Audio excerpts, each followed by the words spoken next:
Sebuah gedung gerai makanan di Kebun Jeruk, Jakarta Barat terbakar. Sementara di Kabupaten Banggai Laut, Sulawesi Tengah, sejumlah warga dievakuasi karena terjebak banjir. Selengkapnya kami rangkum dalam Kilas Nusantara.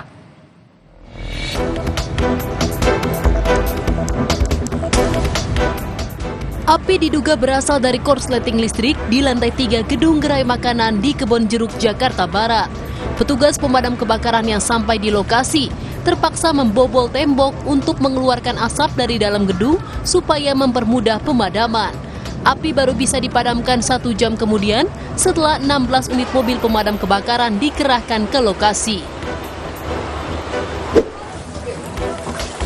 Di Kecamatan Banggai, Kabupaten Banggai Laut, tim SAR mengevakuasi warga yang terjebak banjir di Desa Lampa menggunakan perahu karet.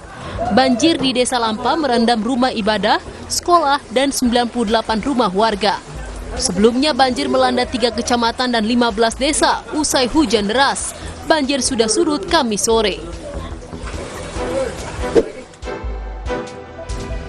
Pemadam kebakaran mengevakuasi ular sawah yang masuk ke area sekolah di Cianjur, Jawa Barat.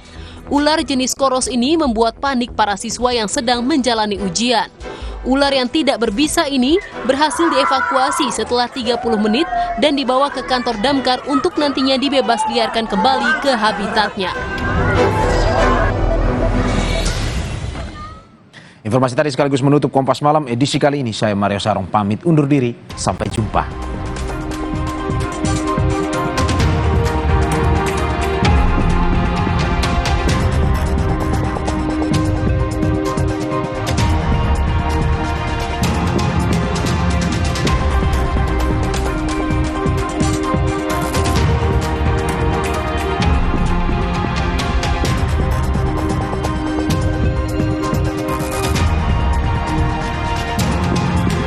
Terima kasih Anda telah menyaksikan Kompas Malam yang didukung oleh